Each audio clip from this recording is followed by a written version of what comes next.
Hola, ahora te voy a describir cómo se lleva a cabo el método cuantitativo del maíz mirra o de la gota. Este método fue generado en el año 1938 por Miles y Mirra cuando estaban evaluando una serie de diluciones de antibióticos. Eh, para esta técnica, la utilidad que tiene es que es un método muy robusto para que tú puedas generar un dato numérico respecto a cuál es el rendimiento o características de tu medio de cultivo con toda seguridad. Este método se puede aplicar en medios en tubo o en placa, con la salvedad de que en medio en tubo tienes que hacer resiembres de tipo indirecto.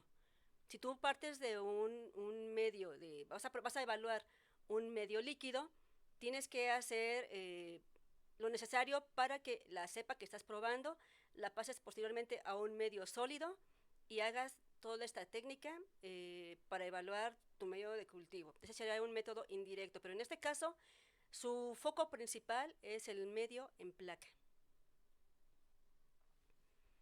Ahora bien, este método, si tú quieres evaluar tu medio en dar te dar un valor numérico, un dato más exacto, este método es el indicado para llevar a cabo. También lo puedes utilizar para comparar crecimientos de lotes en medios diferentes, perdón, de crecimientos de lotes diferentes en el medio. ¿Qué desventaja tiene? Por el tipo de método que es, su realización es más compleja, eso ya por sí solo es una desventaja para su realización. Lo otro es que tú requieres un equipamiento mayor para hacer la técnica y si no cuentas con él en tu área, te va a ser más complicado poderlo hacer o es una técnica que no vas a poder realizar si careces de algún equipo crítico de trabajo, como puede ser un pipeteador que te dé volúmenes pequeñitos, porque aquí vamos a manejar microlitros principalmente. Vas a requerir de esas calibradas y pues material estéril, con toda la complejidad que implica el trabajar con ese tipo de condiciones. Eh, Vamos a ver un diagrama de flujo inmediatamente de la técnica de realizar. En este caso, partes de tus cepas de referencia, así como lo vimos en las bases, nuestras cepas de referencia, generamos nuestra suspensión de trabajo, después vamos a generar una serie de diluciones, vamos a hacer la inoculación de las placas, la incubación y la lectura de nuestros resultados para generar el dictamen sobre el medio que estamos probando. Ahora bien, como vimos, insisto, en la parte de las bases, ahí nos quedamos hasta la obtención de nuestro cultivo, de nuestra suspensión en el tubo .5 del nefelómetro de McFarland. ¿Sí? Aquí, antes de que empieces a trabajar la técnica, es importante, crítico, que te asegures de tener todo el material que requieres para hacer la técnica. ¿Por qué? Porque aquí el tiempo es un factor que nos puede alterar significativamente esta prueba. Entonces tienes que asegurarte de tener los tubos suficientes, tus pipeteadores, desinfectantes, pipetas, algodones, gasas, agitadores, todo lo que requieras en forma segura. ¿Por qué? Porque no puedes darte el tiempo de esperar unos minutos en ir a buscar el guante o cambiar puntas o cambiar el pipeteador. Tienes que tener todo ya listo para su uso para que empieces a hacer la técnica. Y lo otro, tienes que contar con tus placas secas, rotuladas, ¿sí? Y después, pero antes para empezar a hacer la técnica, tus tubos que vas a manejar tienen que ir rotulados con las diluciones que vamos a manejar. En este caso vamos a manejar 8 diluciones, entonces por cada cepa que tú vas a probar, tiene que haber 8 tubos marcados del 10 a la menos 1 al 10 a la menos 8. Ahora bien, dicen aquí, pues vamos a empezar a complicar la existencia con la técnica. ¿Por qué? Porque vamos a manejar diluciones seriadas. Dices, bueno, ¿cómo hago una dilución seriada? En este caso, vamos a partir de una dilución. ¿Cuál fue la dilución? El tubo .5 del nefelómetro de McFarland de nuestra suspensión. Esa es la primera dilución que hicimos de nuestro cultivo de trabajo, ¿sí? Ahora bien, ¿qué tenemos que hacer? Bueno, primero vamos a hacer diluciones, vamos a marcar nuestros tubos, insisto, de dilución más baja a una dilución más alta. Aquí, ¿en qué se basa una dilución seriada? Es ir transfiriendo pequeñas alícuotas de un tubo a otro para ir haciendo una dilución mayor. ¿Por qué? Tenemos que hacer diluciones de este tipo porque nos tenemos que asegurar que primera, el error que tú manejes al diluir es constante y es el mismo, y porque vamos a estar manejando cantidades muy, muy, muy pequeñas de las soluciones, y la única forma segura de manejarlas es mediante diluciones seriadas. Aquí te muestro un ejemplo, ¿sí? Por ejemplo, vamos, en la tabla más grande vamos a ver que para una dilución 10 a la 0, ¿sí? El volumen de diluyente que vamos a utilizar es 0. ¿Por qué? Porque estamos partiendo de una solución concentrada. El volumen que vamos a utilizar, pensando en un volumen total de 10 mililitros, el volumen total es de 10 mililitros de nuestra suspensión concentrada, ¿sí? Y el volumen final de la dilución, que en este caso es 0, es de 10 mililitros. Si tú vas a manejar, por ejemplo, una dilución 10 a la 1, la expresión que vamos a desarrollar es 1 en 10. El volumen de diluyente que vas a manejar va a ser de 9 mililitros. El volumen de suspensión que requieres para una dilución 10 a la menos 1 es de 1 mililitro. Y el volumen final que vas a tener de la dilución son otra vez 10 mililitros. Y así sucesivamente en cada dilución hasta que lleguemos a 10 a la menos 8. Ahí la expresión desarrollada es 1, ya con el número que tenemos ahí al ladito, con muchos ceritos. El volumen de diluyente es 9.9999. Ese no lo podemos asegurar fácilmente utilizando nuestras técnicas de laboratorio comunes. Y el volumen de la suspensión que tú requieres para tener los 10 mililitros también es una cantidad pequeñísima que no tenemos la sensibilidad de nuestros equipos de medición para agregarla. Y otra vez, el volumen final que vamos a tener es de 10 mililitros. Ahora bien, si tú vas a hacer una dilución seriada, vamos a hacer, por ejemplo, el caso de la dilución 10 a la menos 1.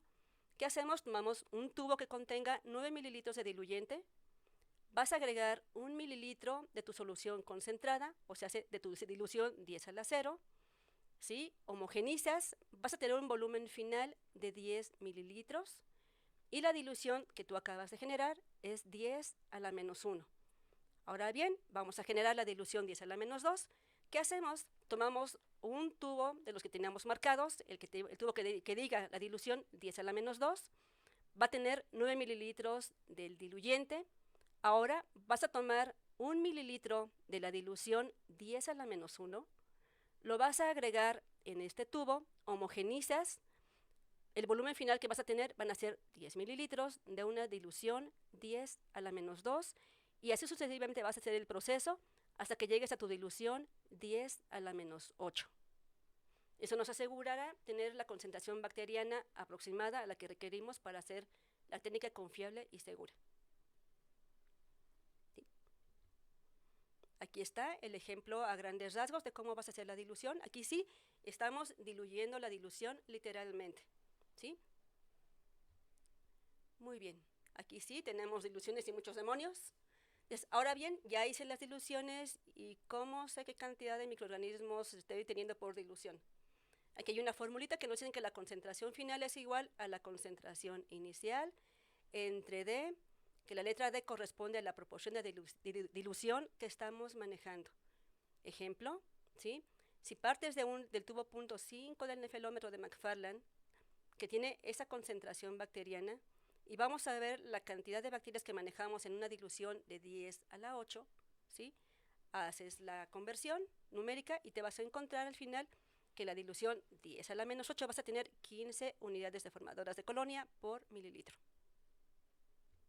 ¿Sí? Aquí está la descripción de el cálculo de colonias o de unidades formadoras de colonia que tienes en cada dilución. Ahora bien, ¿sí? Para hacer las diluciones, como vimos hace un ratito, ¿sí? Vamos a partir de un cultivo puro que incubamos toda la noche. Preparamos una suspensión en la solución salina estéril, por ejemplo. Lo comparamos con el tubo 0.5 del nefelómetro de McFarland y ahí partimos para generar todas nuestras diluciones en la forma anteriormente descrita. ¿Sí? Una vez que tú acabaste de hacer tus diluciones y que ya te aseguraste de que están correctas, bien rotuladas y todo, rápidamente vamos a hacer la colocación de vamos a dispensar, una gota que corresponde a 10 microlitros de esta suspensión en nuestras placas divididas en 4 cuadrantes. ¿Sí? En un rato vamos a ver cómo se hace la dispensación, aunque suene raro, cómo se hace el dispensado de nuestras suspensiones, ¿sí? Igual, si tú requieres hacer una suspensión en volúmenes pequeños, porque es bueno, yo no quiero trabajar con 10 mililitros, ¿puedo trabajar con 5? Sí. ¿Puedo trabajar con 1 mililitro? Sí, siempre y cuando te apegues al manejo de volúmenes como está indicado en esta diapositiva. Aquí vemos ahora sí, a grandes rasgos. Vamos a tomar, ya de nuestras 8 diluciones, vamos a tomar 10 microlitros de la dilución más baja, que es la 10 a la menos 1. En nuestras placas ya rotuladas con 10 a la menos 1 hasta 10 a la menos 8 por duplicado, vas a agregar 10 microlitros de la suspensión en el cuadrante indicado para cada dilución que tú estás manejando. Al final de que tú acabas de hacer el dispensado de estas gotas, vas a tener 8 gotas en tus placas que corresponden a las diluciones 10 a la menos 1 a 10 a la menos 8. ¿Sí? En resumen, ¿aquí qué vamos a hacer? Vamos a dividir las placas en cuadrantes y vamos a rotularlas con la dilución que vas a dispensar en el espacio. Utilizando la pipeta automática, ya a 10 microlitros, y utilizando puntas desechables, vas a dispensar los 10 microlitros de la dilución en cada cuadrante. Aquí, dato muy importante, no vamos a hacer cambio de punta entre el dispensado de cada dilución. La dilución, una vez que empieces con la misma punta, tendrás que seguir con la misma hasta que completes las 8 diluciones agregadas. Una vez que acabes de agregar, de colocar tus suspensiones, tapas tus placas y con mucho cuidado las dejas reposar para que las gotas no se mezclen una con otra. Y una vez que estén secas, metes a incubar de acuerdo a las condiciones que requiera tu bacteria. ¿Sí? Aquí está la forma de colocar las diluciones, ¿sí? Debes de colocar la dilución, le vas a dejar que la gota se absorba en el medio. Tienes que ser cuidadoso de que se seque bien. No las muevas bruscamente, ¿por qué? Porque las gotas se pueden desplazar, se puede generar algún aerosol y va a dañar el resultado final que tú que estés buscando, ¿sí? Aquí las gotas tienden a difundirse en la superficie en que tú la hayas colocado. Por eso es muy importante que la coloques lo más al centro posible en cada cuadrante que tú hayas trazado. ¿Sí? Entonces ya colocamos nuestra suspensión, ya metimos a incubar en las condiciones que esperamos. Ahora bien, ¿qué es lo que esperamos observar? Antes que nada, colonias aisladas en el cuadrante que fueron colocados. Cuando tú manejas diluciones altas, quiere decir que la cantidad de células que van en una dilución más alta es baja. ¿Sí? En consecuencia, cuando tú llegues a una dilución 10 a la menos 8, vas a encontrar la cantidad más baja de unidades formadoras de colonia o bacterias para probar tu medio. Aquí vamos a encontrarnos o tenemos que asegurarnos de que las colonias son fácil contarlas. Aquí vamos a determinar la capacidad de recuperación o la sensibilidad del medio que estamos probando. También estamos buscando que las colonias tengan la morfología y características que estamos esperando, ¿sí? Que se inhiban las que tengan que inhibirse si es un medio selectivo, que crezcan como deban de crecer las cepas, y también vamos a probar sus capacidades inhibitorias. Esa técnica en particular y se tiene que hacer por duplicado la inoculación tanto en los medios que tú vas a probar como en tu medio de referencia. ¿Por qué? Porque tenemos que asegurar que nuestros resultados son consistentes. Es decir, que puedan ser repetibles, y que tú observes que si en el cuadrante 10 a la menos 1 el crecimiento es denso, confluente, te asegures que en el crecimiento 10 a la menos 1 en la otra parte que sembraste tiene las mismas características. También vamos a detectar fallas o errores durante la realización del proceso. ¿Por qué?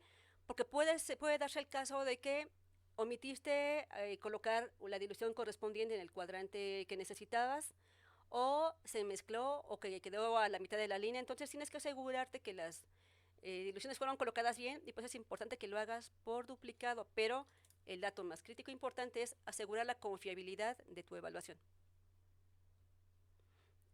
Aquí, ¿cómo interpretar resultados? En el método ecométrico cuantitativo, tú vas a manejar principalmente una relación de productividad que está descrita como el recuento total de colonias obtenidas en el medio de cultivo a probar entre el recuento de las colonias que hayas obtenido en tu medio de referencia.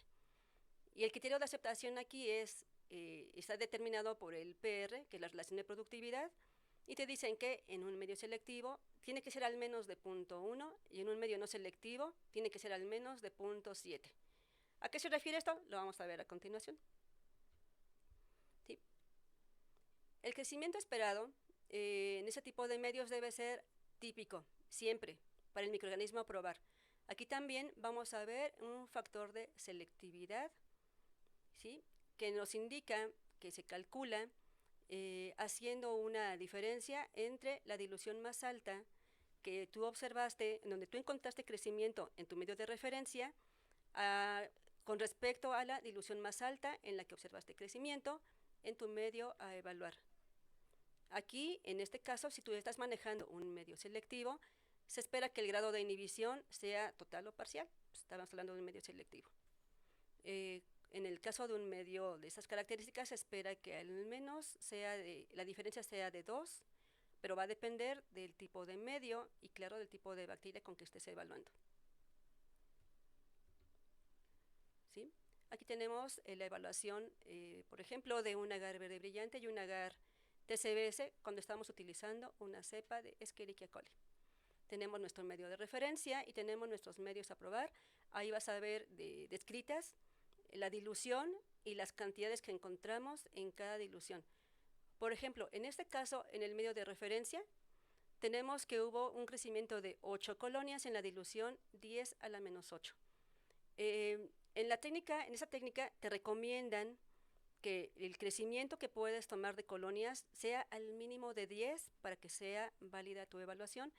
Por este motivo, no vamos a manejar el crecimiento en la dilución 10 a la menos 8 porque son menos de 10 colonias, y vamos a tomar en consecuencia el que esté en la dilución 10 a la menos 7, que nos arrojó 14 colonias que podemos ver bien diferenciadas y podemos contar fácilmente. ¿Sí? Y lo mismo hicimos para las restantes. Por ejemplo, en el caso del agar verde brillante, en la dilución 10 a la menos 6 nos encontramos 3 colonias, y en la dilución 10 a la menos 5 nos encontramos 18 colonias. En el caso de nuestro agar TCBS para un Escherichia coli, no hay crecimiento, la cepa está totalmente inhibida, entonces ahí no hay dilución, no hay crecimiento. Ahora bien, el factor de selectividad, vamos a calcularlo. Para esta prueba, para el factor de selectividad, la dilución en que tú encontraste el mayor número de colonias, o por lo menos 10 colonias para hacer su evaluación, que pudiste contar fácilmente, que tienen las características esperadas, se maneja preferentemente en términos de logaritmo. En este caso vamos a manejar como logaritmo base 10 la dilución en la que creció. Así, si en tu medio de referencia la dilución donde crecieron las 14 colonias era 10 a la menos 7, para facilitarnos el cálculo vamos a manejar el logaritmo base 10, que en este caso de 7, ¿sí? Y lo vamos a comparar contra el de la Escherichia coli, que pues no creció ninguna, ¿sí? Vamos a dejarlo como logaritmo 10 de 1, aunque no hubo un crecimiento, y nos va a dar como diferencia 7. En este caso, nuestro medio es apto para su uso, ¿sí? Y el criterio de aceptación es lo acepto porque el factor de selectividad para la cepa que estoy probando es alto. Quiere decir que mi medio es apto y se va a asegurar nuestro usuario de que por lo menos Escherichia coli no va a crecer en el medio y está probado. En el caso de un medio como el verde brillante, que es de selectividad, es selectivo también, pero vamos a probarlo con una cepa donde sí hay crecimiento, vamos a encontrarnos que el criterio de aceptación es el cociente que se obtiene de las colonias que crecieron en el medio, al menos, bueno, que crecieron en el medio 10 colonias en la dilución. Vamos a compararlos con el crecimiento en el medio a probar, el número de colonias que sea mayor a 10, y vamos a tomar en cuenta la dilución en la que se hizo, que encontramos, ese crecimiento. Aquí haces la multiplicación de el número de colonias por el factor de dilución y te va a arrojar un valor numérico.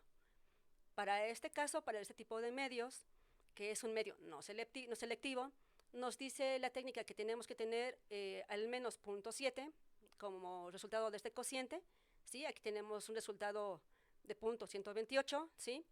Y esto habla de un medio altamente selectivo y el cociente está dentro de lo esperado, entonces el medio es apto para su uso bajo estas condiciones. Interpretación de resultados. Para un método de tipo cuantitativo o semi-cuantitativo, estamos viendo que la productividad y la selectividad tiene que ser mayor al 70% en el caso de un microorganismo buscado y menor al 25% en un microorganismo que no estamos buscando. Si cumplimos con esos criterios, el lote se acepta. Si los cultivos que estamos encontrando, el valor numérico que está abajo de estos datos, el lote se rechaza, no lo puedes entregar a tu usuario. Esta técnica tiene varios puntos críticos que tenemos que tomar en consideración. Aquí, primero, la forma de preparar las diluciones. Aquí tienes que asegurarte de utilizar un material acorde a las mediciones que vas a realizar. Eso es muy importante. También que te asegures de haber agregado todo el volumen de diluyente y de la suspensión que tú requieres para cada dilución. ¿Por qué? Porque si tú no agregas el volumen adecuado, tanto del diluyente como de la dilución, la concentración de bacterias no va a ser la idónea y puedes tener resultados que sean poco confiables. También es muy importante que homogenices muy bien cada dilución que realices para que asegures que la suspensión es homogénea y que la concentración, la alícuota que tú estás tomando es representativa del tubo que tú tomaste para seguir diluyendo. Aquí el orden en que tú prepares las diluciones es crítico. Tú no puedes ir haciendo diluciones, por ejemplo, hacer las diluciones en pares o las diluciones en nones, no. Tienes que seguir un orden para asegurarte que la concentración o la forma en que vas a diluir tus bacterias es acorde y es confiable y vas a generar concentraciones de tipo decreciente en cada uno de los tubos que tú estás trabajando. Y también la forma de pipetear o dispensar es crítico en esta técnica. Hablando del tamaño de las gotas, ¿sí? No es lo mismo el volumen de una gota cuando utilizas un material de orificio más grande, como puede ser un gotero, al que el tamaño de la gota que tú manejas o que tú obtienes cuando utilizas algún instrumento o algún material dispensador que tiene una luz de diámetro mucho más pequeña. También el tipo de pipeta que vas a utilizar es importante, es crítico. Si tú utilizas pipetas de transferencia o utilizas una pipeta serológica o algo, tú no puedes controlar el volumen de la gota. Aquí el tamaño también, en este caso, ya sea que uses, por ejemplo, la pipeta de transferencia o una serológica, pero estás dispensando utilizando un pipeteador o una propipeta, es difícil que tú puedas controlar, dispensar una sola gota. Entonces, para esto es mejor que utilices un material más adecuado y que te asegure que la medición o el volumen que tú estás agregando es correcto y que no vas a agregar volúmenes ni mayores ni menores. ¿Sí? Aquí, bueno, en este caso también, el tamaño de la gota, igual en las pipetas de 1 mililitro, ejemplo, es diferente al tamaño de la gota que tú vas a tener en una pipeta de 25 mililitros. ¿Sí? Por esto se recomienda para esta técnica que manejes preferentemente pipeteadores de tipo automático y que utilices las puntas que te aseguren el dispensado del volumen que tú requieres. No es lo mismo que tú dispenses 10 microlitros con una micropipeta o con una punta, perdón, que tenga 1000 microlitros de capacidad, a que tú dispenses ese mismo volumen con una punta de pipeta que tenga un rango de 1 a 10 microlitros, por ejemplo. Sí. Aquí hablamos de las pipetas o instrumentos que utilicemos para dispensar nuestra muestra. Aquí requerimos bulbos de seguridad, particularmente si utilizamos pipeta serológica. ¿Por qué? Porque estamos manejando cepas que tienen cierta patogenicidad dentro de lo inocuas que pueden ser. Finalmente son cepas que pueden causarte algún problema de salud y es mejor asegurarnos de manejarlas en las condiciones adecuadas. Entonces tienes que asegurarte de contar con pipeteadores o con pipetadores de seguridad, válvulas de seguridad para que puedas hacer las diluciones. También es necesario que cuentes con el material de la capacidad adecuada. Si tú vas a hacer tus diluciones seriadas, asegúrate de tener pipetas o material volumétrico que tenga los volúmenes que tú requieres manejar para hacer tu suspensión, tus diluciones. Si estás manejando pipetas automáticas, tienes que tener la seguridad de que la pipeta que vas a manejar puedas medir con ella al menos y con toda seguridad 10 microlitros. Si la pipeta no te da ese volumen, es mejor no manejarla porque pues al final de cuentas el volumen que tú dispenses de la suspensión no va a ser el adecuado y te va a dar resultados poco confiables. También recuerda que mientras más pequeño es el volumen que vas a dispensar, el error que tú vas a arrastrar es proporcionalmente mayor a lo que estés trabajando. Entonces hay que trabajar con mucho cuidado y asegurarnos de pipetear y dispensar de la misma forma en todo momento. Por eso es importante que el operario que haga ese tipo de pruebas, ya sea que el que haga la dilución o el que dispense en placas, sea el mismo, para que arrastre el mismo tipo de error. Placas sin agua de condensación. Si recuerdas desde que vimos las bases para hacer las técnicas, algo que se menciona insistentemente en todo momento es que la placa vaya sin agua de condensación. ¿Por qué? Si tú manejas placas con agua de condensación, primera, vas a tener un medio líquido que no va a permitir la difusión adecuada de la muestra que tú coloques ahí, del inúcleo que coloques ahí. Si tú tienes una placa con la superficie húmeda y vas a colocar 10 microlitros de tu suspensión, sí va a absorberse, pero va a tardar muchísimo más del tiempo que tú requerirías y el riesgo de que una dilución se mezcle con otra es más alto. Tampoco será posible que tú puedas observar colonias aisladas porque, porque al tener una superficie húmeda vamos a tener colonias que van a crecer de forma confluente, no vas a poder observar este tipo de crecimientos bien y tus resultados no van a ser confiables. El marcado de placas. Como menciono aquí, en general, inocular placas pues no es mayor ciencia. Pero en este caso, para ese tipo de técnicas, el punto sí es muy importante. Empezando por el marcaje, el trazado de los cuadrantes. Si tus cuadrantes no son simétricos, el volumen que va a tener tu gota para poderse difundir va a ser muy variable y esa difusión seguramente te va a ocasionar problemas porque no la vas a poder ver en la forma adecuada que tú requieres. Recuerda que las placas tienen que ir marcadas siempre, siempre de la misma forma y en el orden establecido. Ten presente tu lateralidad manual. Si tú eres zurdo o diestro, tienes que asegurarte que las placas estén colocadas de tal forma que vayas de la secuencia 10 a la menos 1, 10 a la menos 2 en orden hasta llegar al 10 a la menos 8.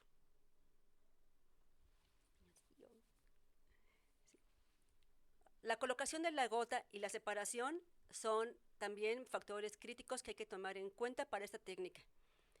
Como vimos anteriormente, hay que marcar las placas en la forma lo más simétrico posible y tener bien identificado cada cuadrante de la placa. Las gotas es preferible que las coloques al centro y evitar que crucen la línea, evitar que queden una sobre la otra o una pegada a la otra. Tienes que seguir el mismo orden para colocar cada dilución. Y la gota tenemos que colocarla en el cuadrante que corresponde, porque tenemos el riesgo de colocar diluciones en la gotas en la dilución que no corresponda, y a la hora de leer resultados, esos no van a ser confiables. Otro dato también, ¿cómo vamos a colocar la gota? Parecería algo de poca importancia, pero no, es una de las partes también más críticas de esta técnica. ¿Por qué? Porque si tú la gota la colocas desde una distancia muy alta, el riesgo de que tú generes salpicaduras y contaminación de otros cuadrantes es muy alto. Si tú colocas la gota directamente sobre la superficie del agar, corres el riesgo de arrastrar restos de agar y te pueden alterar el volumen que tú estás dispensando o puedes arrastrar trozos de agar que te pueden ocasionar algunos problemas al colocar diluciones. Recuerda que al colocar la dilución lo estás haciendo con la misma punta, tú no vas a cambiar de punta entre la colocación de una dilución a otra. Y la otra, si tú colocas cada dilución picando el agar y tienes bacterias que son de crecimiento estrictamente aerobio, no vas a poder ver crecimiento, porque la falta de oxigenación va a evitar que la bacteria crezca. ¿Sí? Aquí está, por ejemplo, por qué no hay que agregar la gota cuando desde muy arriba. Si tú agregas tu suspensión desde muy arriba o si presionas fuertemente el émbolo de la pipeta al dispensar, el riesgo de que generes aerosoles o que la gota brinque es muy alto y ocurrirá lo que ves en la muestra de la derecha. Puedes ver el punto de crecimiento donde colocaste la dilución, pero al rato en forma satelital hay varias gotitas de crecimientos y eso nos habla de errores a la hora de hacer la dispensación de la gota. ¿Sí? Aquí también, si tú colocas las gotas en forma separada, vamos a encontrar crecimientos adecuados, pero si no lo haces así, vamos a encontrarnos situaciones como las aquí mostradas. La gota puede no caer en el cuadrante correspondiente, y si omitimos colocar las diluciones, pues bueno, va a ser muy notorio. Entonces aquí es importante que cuando tú dispenses las gotas, procures hacerla con el mejor pulso posible para evitar incidentes a la hora de dispensar tus suspensiones. ¿Sí? El tiempo. Entre la preparación de la suspensión del punto 5 de McFarland hasta que tú dispenses tus gotas en tus diluciones, es importante que no pase demasiado espacio de tiempo. Recuerda que estás trabajando con organismos viables que van a continuar su replicación, aunque hayas hecho tu suspensión en una solución salina. Entonces, si pasa mucho tiempo, tienes condiciones de temperatura altas, o si hiciste la dilución usando, por ejemplo, un caldo tripticasa, el riesgo de que la población bacteriana aumente es alto y en consecuencia la cantidad de bacterias que tú agregues en la gota de la dilución correspondiente va a ser más alta a la que tenías inicialmente. En este caso, tu resultado no va a ser confiable y lo que procede ahora es repetir la evaluación desde la preparación de las suspensiones. ¿Sí? Como resumen de esta técnica, hemos visto que la forma de ejecución es compleja y bastante laboriosa. Requiere que tengas materiales de medición que te permitan el dispensado de volúmenes en microlitros. Eso sí, el método es muy robusto y muy confiable. Y la recomendación principal es, cuando vayas a hacer control de calidad de medios de cultivo, sobre todo en lotes de medio que nunca han sido analizados o que te puedan ser causa de un producto no conforme. Tienes que asegurar esta evaluación, entonces en esos casos puedes usar esa técnica de forma confiable. Gracias por tu atención. Hasta luego.